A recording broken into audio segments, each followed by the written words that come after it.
I'm Lila Wilson, and I never thought I'd be the kind of person to lose my temper at a funeral, but there I was, nails biting into my palms, watching a woman in blood-red lipstick smirk her way through my mother's memorial. The Atlanta church was packed with mourners, family, friends, colleagues from the real estate empire my mom helped build, but all I could see was Cassandra Holt, my father's mistress, standing out like a peacock in a room full of doves. Her white dress clung to her like a second skin, and that lipstick, God, it was so wrong for a funeral. My mom would have hated it. She always said red lipstick was for people trying too hard to be noticed. Cassandra was holding court near the altar, dabbing at bone-dry eyes with a lace handkerchief, her voice dripping with fake sympathy. She was such a unique soul, she said to a group of my mom's cousins, but, so fragile toward the end. Forgetting things, mixing up her days. I felt my stomach twist. My mom wasn't fragile. She was sharp, meticulous, the kind of woman who could balance a company's books in her head while planting roses in our backyard. She'd been gone barely a week, and here was this woman, rewriting her story like she had any right to touch it. I caught my father's eye across the room. Victor Grayson, all polished charm in his tailored suit, adjusting his tie like he always did when he couldn't meet my gaze. He looked away fast, and that small gesture, his refusal to acknowledge me, cut deeper than Cassandra's lies. My mom built Grayson Properties with him, poured her heart into every community project, every affordable housing deal, and now he was letting this stranger tarnish her memory. Lila, sweetheart, a familiar voice broke through my haze. Evelyn Brooks, my mom's oldest friend and our family attorney, appeared at my side, her silver hair pulled back in a no-nonsense bun. Your mom would be proud of how you're holding it together, especially since I'm half tempted to dump wine on that woman's dress myself. Her lips twitched, a spark of mischief in her eyes. I managed a weak smile. I'm thinking something stronger than wine. My voice was tight, barely holding back the anger bubbling inside me. I'd spent my life trying to be the daughter my mom deserved, independent, creative, chasing my dreams as a graphic designer instead of joining the family business like my dad wanted. But standing there, watching Cassandra parade around, I felt like I'd failed her. I hadn't been there enough in those last months, too caught up in my own world. Evelyn squeezed my arm. Your mom always said you had her fire. Come see me tomorrow at my office. There's something we need to talk about. Her tone was serious, the kind that made you listen. I nodded, but my eyes were pulled back to Cassandra, who'd moved on to another group, her voice carrying. Poor thing, so confused in her final days. Victor was a saint, really, managing her care. That was it. The lie snapped something inside me. That's not true, I said, loud enough to make heads turn. The room went still, the hum of polite conversation dying out. My mom was never confused. She was sharp as a blade until the end. My voice shook, but I didn't care. Every eye was on me, and I felt my mom's strength pushing me forward, Cassandra's perfectly arched eyebrows lifted, her smile patronizing. Lila, honey, grief can cloud things. It's hard to accept. Don't you honey me. I cut her off, stepping closer. And don't you dare act like you knew her.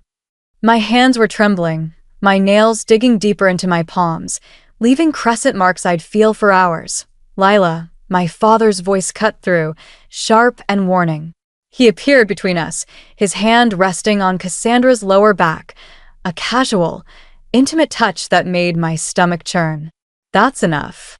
No, Victor, it's fine, Cassandra said, her voice soft but smug. She's hurting. We all are. Her eyes locked on mine, daring me to push further. I couldn't breathe in that room anymore. The air felt thick with whispers and pitying glances. I grabbed my purse and stormed toward the exit, ignoring the murmurs trailing behind me. Outside, the Atlanta humidity hit me like a wall, but it was better than the suffocating lies inside. You okay? Noah Bennett, my best friend since our college days at Savannah College of Art and Design, fell into step beside me as I reached my car. His lanky frame and messy brown hair were a comforting sight, grounding me when I felt like I might unravel. Want me to help you hide the body? He asked, leaning against my car with a half grin. I've got a shovel in my garage. I laughed despite myself, the sound raw and brittle. Which one? Dealer's choice. He opened my car door for me, his grin fading. Seriously, Lila, you don't have to do this alone. I nodded, but my mind was already racing ahead. I need to go to Mom's house, I said, climbing into the driver's seat. I need to feel her there. Noah didn't argue. He just got in the passenger seat, and we drove in silence to the sprawling house in Buckhead where I'd grown up. It didn't feel like my dad's anymore, not after today. Inside, I went straight to my mom's art studio, a sunlit room filled with her paintings and sketches. She'd always found peace here, away from the corporate battles she fought alongside my dad. I needed that peace now, needed to remember who she was, not the frail woman Cassandra tried to paint her as. Noah lingered in the doorway, watching as I opened her desk drawers. Your mom was like a librarian with this stuff, he said, gesturing to the neatly labeled folders. Everything in its place. He wasn't wrong. My mom was meticulous, every sketchbook numbered, every paintbrush organized. Which is why the unmarked wooden box tucked at the back of a drawer stood out. My heart skipped as I pulled it out, my fingers brushing against the smooth wood. Inside, beneath a stack of old Polaroids, me as a kid, covered in paint, grinning beside her, I found an envelope with my name in her elegant, slightly shaky handwriting. Lila, what's that? Noah asked, stepping closer. I opened it carefully, my breath catching. Inside was a legal document and a note. My mother's words stared up at me, steady and urgent. My dearest Lila, if you're reading this, then I'm gone. And what I feared came true. They think they've won, but I was never as weak as they believed. Everything you need is in the safe behind my favorite painting, the one we did together when you were 10. The combination is the day you broke your wrist climbing that oak tree. You were so brave then, and you'll need that bravery now. Trust Evelyn. Trust yourself. All my love, M.O.M. My hands shook as I handed Noah the document. He scanned it, his eyes widening. Lila, this is huge. It's proof your dad and Cassandra were planning something big, moving money, pushing your mom out of the company. I read the note again, my mother's voice echoing in my head. She'd known.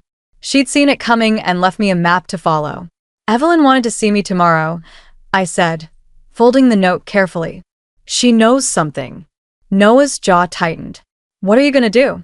I looked at the painting on the wall, the one we'd done together, a vibrant abstract of Atlanta's skyline. My mom's handwriting danced in my mind, her urgency fueling my own. I'm going to make them pay, I said. Every single one of them. The next morning, I sat in Evelyn Brooks' Atlanta law office, the same leather chairs and coffee-scented air I remembered from childhood visits. But today, the room felt heavier, like it held secrets too big for its walls. Evelyn slid a thick folder across her desk, her sharp eyes softened with sympathy. Your mom came to me a few months ago, she said. She suspected Victor was up to something, late nights, secret meetings with Cassandra. But she needed proof. I clutched the legal document from my mom's studio, my fingers tracing the edges.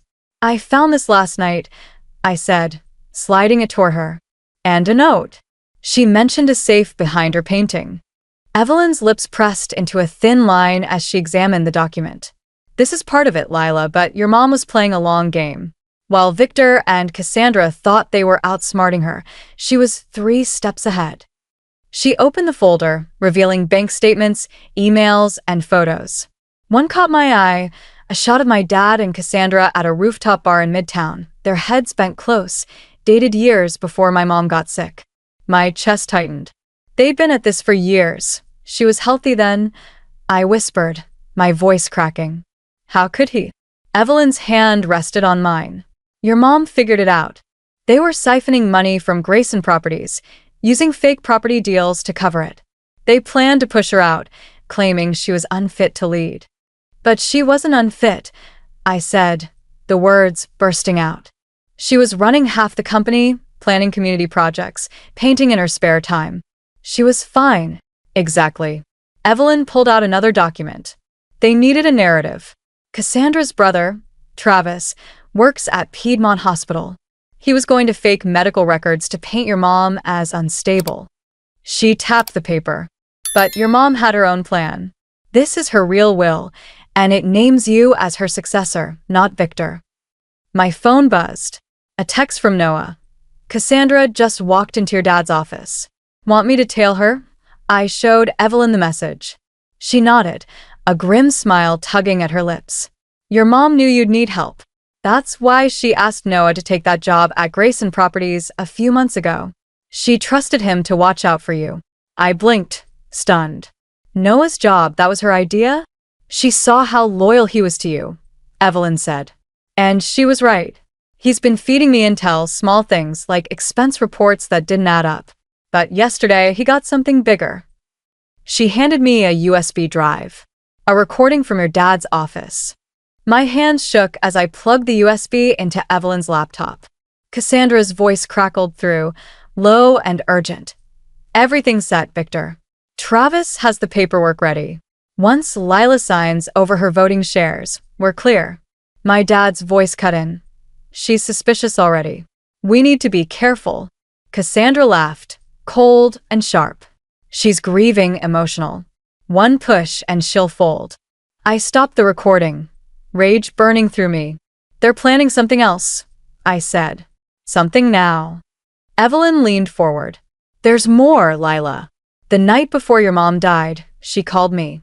She'd found proof of something bigger, something they didn't want anyone to know. She was going to confront Victor. My stomach dropped. Her accident, are you saying it wasn't an accident? The police called it natural causes, Evelyn said carefully. But your mom had a clean bill of health 2 weeks prior. Perfectly healthy. My phone buzzed again. Noah's name flashed with a voice message. I hit play, putting it on speaker. Lila, I'm at the office. Cassandra and Victor are talking about your mom's last night. I recorded it. Check your email. Evelyn's eyes narrowed. Tell him to send it, but carefully. We need it admissible in court. I texted Noah back. Send it. Don't get caught. Then I looked at Evelyn. What's our next move? She slid a business card across the desk. Detective Rachel Delgado. Your mom trusted her. Take everything we have to her, but don't press charges yet. We need them to think they're still in control. Another buzz. Noah again. Sent the recording. But Lila, I found files in your dad's office about your mom's last night. You need to see them. I showed Evelyn the text. Good, she said. We've got a starting point. But Lila, are you ready for this? Once we start, there's no turning back. I thought of my mom in her studio, painting with me as a kid, teaching me to see the world in colors and patterns. I thought of Cassandra's smug smile at the funeral, my dad's hand on her back. I'm ready, I said. Let's tear their world apart. The hospital cafeteria smelled of stale coffee and disinfectant, the kind of place where secrets fester in the corners. I sat across from Travis Holt, Cassandra's brother, his nurse's scrubs wrinkled, dark circles under his eyes like he hadn't slept in days. He kept glancing over his shoulder, nervous as a cornered animal. I shouldn't be here, he muttered. If Cassandra finds out, she won't, I said, pushing a coffee toward him. Unless you tell her. My voice was steady, but my heart was pounding. I'd spent years avoiding the corporate world my parents lived in, choosing my sketch pads over boardrooms, but now I was in the thick of it, playing a game my mom had started. Travis wrapped his hands around the cup, but didn't drink. What do you want, Lila? The truth, I said, leaning forward. About my mom's last night. I know you were on duty. I pulled out my phone, showing him a photo Noah had sent, a hospital report with his signature, swapped out for a fake one claiming my mom had a heart condition. His face went pale. Where'd you get that? Does it matter? I kept my gaze locked on his. I have both versions, Travis. The signatures don't match. He stood, chair scraping against the floor. I tego kropka. Sit down, I said, my voice low but firm. Or, I take this to the medical board. He sat, hands trembling. Good choice, I said. Now tell me how my mom really died. Travis swallowed hard, his voice barely above a whisper. I didn't know what they were planning. Cassandra said they just wanted to scare her, get her to sign some papers. Transfer of power stuff, so Victor could take over the company. What papers? I pressed, my pulse racing. He wiped his forehead, sweat beading despite the air-conditioned room. Documents to give Victor full control of Grayson Properties. Your mom refused. She said she had proof, something big she was going to expose. Cassandra gave her something, said it'd make her sleep. Nothing more. His voice cracked. I swear, Lila, I didn't know it'd when your mom started crashing. I tried to help, but my coffee cup crumpled in my hand, hot liquid spilling across the table. You helped them kill her. Travis glanced around, voice dropping. The dose shouldn't have. I mean, maybe she had some condition. Like the condition you faked. I shoved another document toward him. A mental health evaluation with his signature, claiming my mom was delusional. You helped Cassandra make everyone think she was losing it. Travis's face crumpled. They've got stuff on me, Lila. Mistakes from my residency. Cassandra said she'd ruin me if I didn't help. He leaned forward, desperate. But I kept records, copies of everything, including what happened that night. My phone buzzed. Noah. Cassandra's at the hospital. 3rd floor. I showed Travis the screen. Your sister's here. Better pick a side. Wait, he grabbed my arm, voice low. Meet me tomorrow, 8 a.m., Piedmont Park, by the old oak near the lake. I'll bring everything. I shook him off. If you're lying, I'm not, he said, eyes darting as heels clicked closer. But be careful, Lila. Cassandra's not just after the company now. She wants everything, your mom's art, the house, all of it. Why tell me now? I asked, standing. He looked away, voice barely audible. Because I heard them talking about you. They're planning something big. After what happened to your mom, he trailed off as Cassandra appeared, her red lipstick a slash of color in the sterile cafeteria. Lila, what a coincidence, she said, her smile sharp as a blade. Catching up with my brother? Just getting clarity about mom's last night, I said, holding her gaze. Funny how stories shift depending on who's spinning them. Her smile tightened. Grief can twist memories, dear. Oh, I'll get the truth, I said, stepping closer. And that red lipstick? My mom always said it screamed desperation. I walked away before she could respond, her sharp inhale following me. Outside, my phone buzzed again. Noah. Travis bolted out the back. Cassandra looks pissed. What did you do? Planted a seed, I texted back. Meet me at Evelyn's. We've got work to do. As I drove through Atlanta's bustling streets, another text came through. This one from an unknown number. Your mom asked too many questions. Don't repeat her mistake. I screenshot it and sent it to Detective Delgado. My hands steady despite the chill down my spine. Tomorrow at 8 a.m. couldn't come soon enough. But first, I had a safe to open, hidden behind a painting my mom and I had created together. A piece of her legacy that held more than just memories. The old oak by Lake Clara Mere in Piedmont Park stood like a sentinel, its branches heavy with early morning mist. I sat on a bench nearby, clutching a cold coffee, my eyes scanning for Travis. It was 8:15 a.m., and he was late. Noah sat beside me, his knee bouncing with nervous energy. He's not coming, he said, checking his phone. We should go. Wait, I said, grabbing his arm. Across the park, Travis stumbled toward us, clutching a messenger bag, blood trickling from a cut above his eye. He looked like he'd been running for his life. They know, he gasped, collapsing onto the bench. Cassandra found out about our meeting. They were waiting at my apartment, 2 guys, professional types. His hands shook as he unzipped the bag. I got out through the fire escape, but they took my phone. Here.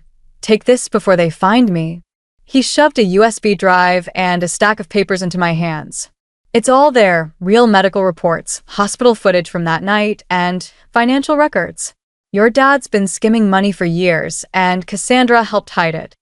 I gripped the evidence, my heart racing. We need to get you somewhere safe. Travis shook his head, already standing. I've got a friend in Savannah. If I leave now, he froze as a familiar voice cut through the park. Lila, sweetheart, my father called. strolling toward us with Cassandra at his side, her red lipstick as bold as ever. "What's this about?" "Run," Travis whispered, bolting toward the parking lot. My father ignored him, his eyes locked on the papers in my hands. "Whatever Travis told you, it's nonsense." "Is it?" I stood, my voice steady despite the tremor in my chest. I pulled out my phone and played a recording from the USB, a conversation between my mom and my dad, her voice calm but firm. "Victor, I know about the missing money, about you and Cassandra. I have proof. I'm taking it to the board tomorrow. It's over." The recording ended. My father's face drained of color, his charm replaced by something cold. "Where did you get that?" "Mom knew everything," I said, rage bubbling up. "She recorded it all." "Give me those papers, Lila." Cassandra stepped forward, her hand outstretched. "You don't know what you're messing with. Like you didn't know what you were giving my mom that night?" I shot back. "Travis told me everything." "Travis is confused," Cassandra said, her voice smooth as glass. "Stressed from work, making wild claims. Stop lying." I held up the medical reports. "I have the real records, the footage, everything." My father lunged for the papers, grabbing my arm. "This ends now. You're going to hand those over, and we'll forget this." "Let her go," Noah said, his voice low and dangerous, his phone out, recording every word. "Stay out of this." My father snapped, but he froze as sirens wailed in the distance. "That'll be Detective Delgado," I said, wrenching my arm free. "Mom trusted her. Told her everything before she died." "You're bluffing," Cassandra hissed, but her eyes darted to the park entrance where police cars screeched to stop. "Am I?" I nodded toward Detective Rachel Delgado, striding toward us with officers in tow. "Guess we'll find out." "Victor Grayson, Cassandra Holt," Delgado said, holding up her badge. "We need you to come with us. We got questions about your wife's death." As they were led away, Cassandra turned back, her voice venomous. "This isn't over, Lila. It's just beginning," I called after her. Noah's arm brushed mine, steadying me as we watched the police cars drive off. "You okay?" he asked, his voice soft. I looked down at the documents in my hands, proof of years of betrayal, finally exposed. "Not yet," I said. "But I will be." My phone buzzed. A text from Travis. "Made it to the bus station. Thanks for giving me a chance." I replied, "Stay safe." "Mom would have forgiven you." The park's fountain bubbled nearby, a small reminder of the Atlanta my mom loved. I wasn't done, not by a long shot, but for the first time since her death, I felt like I could breathe. The Atlanta courthouse was a hive of chaos, reporters buzzing like flies as Cassandra Holt took the stand. Her red lipstick was gone, replaced by a subtle pink, her designer outfit swapped for a plain gray suit. She was playing the victim now, dabbing at her eyes with a tissue. "I cared for Victor," she said, voice trembling. "I never meant for any of this to happen." The prosecutor didn't flinch. "Then explain these texts to your brother, Travis, on the night Lila's mother died." The courtroom screen lit up with Cassandra's words. "It's done. Make sure the dosage looks normal in the records." Cassandra's composure cracked. "I was talking about medication changes," she stammered. "Travis consulted me." "About murder?" The prosecutor cut in. "Because Travis's testimony says otherwise." Travis sat in the gallery behind me, bruises fading from his ordeal in the hospital basement. He wouldn't meet Cassandra's desperate gaze, his hands clasped tightly in his lap. The prosecutor pressed on. "Let's discuss the property deals. You and Victor used Grayson Properties to launder money, didn't you?" "I didn't know anything about that," Cassandra insisted. "Victor handled the finances." "Your signatures on every deal," the prosecutor said, holding up a stack of documents. "And these bank records show you coordinated the transfers." Cassandra's eyes locked onto mine, her mask slipping to reveal raw hatred. "You think you've won, Lila? You have no idea what you've started. Your mother was 10 times the woman you'll ever be." I stood, unable to stay silent. "And I'm finishing what she started." The judge's gavel banged, warning me to sit, but Cassandra was unraveling. She was going to ruin everything. Cassandra shouted, her voice echoing.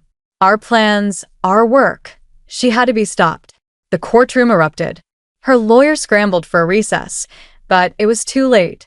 Cassandra's confession hung in the air, a noose she'd tied herself. Detective Delgado, standing by the door, gave me a nod. She'd predicted this. Cassandra's ego would be her downfall. During the break, Noah found me in the corridor. Your dad's lawyer called. They want a deal. No deals, I said, watching Cassandra being led away in handcuffs. Mom deserves better. Travis approached, hesitant. Lila, I know I don't deserve it, but will you tell them I helped? That I tried to make it right? I already did, I said. That's why you're here, not in a cell. He nodded, relief washing over him, and followed Delgado to prep for my dad's trial. Noah hesitated, then spoke. That night your mom asked me to join the company. She said something else. She made me promise to look after you, not just through this, but after. He ran a hand through his hair, nervous. She knew I've loved you since college, Lila. I never found the right moment to say it, but I kissed him, right there amid the courthouse chaos, reporters and lawyers rushing past. He froze, then pulled me closer, his warmth grounding me. About time, Evelyn's voice cut through, her smile warm. Your mom would be thrilled, but we need to get back inside.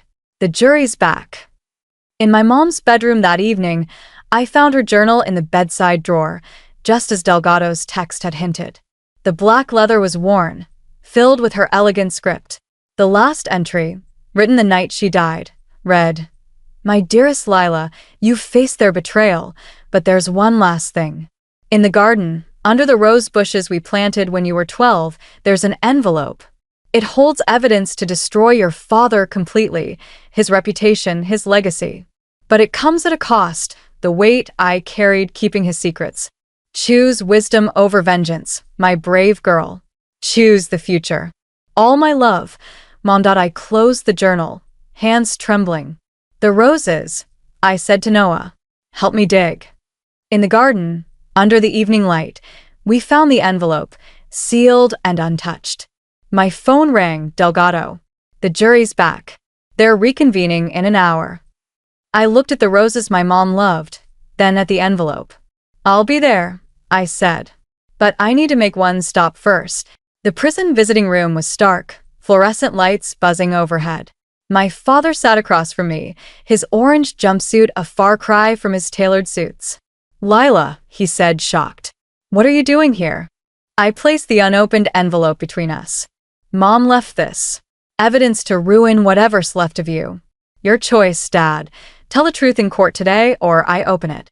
He stared at the envelope, then at me. You're just like her, he whispered.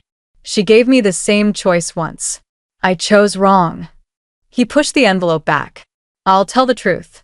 Not because of that, but because I owe her and you. The courtroom was packed as the jury returned.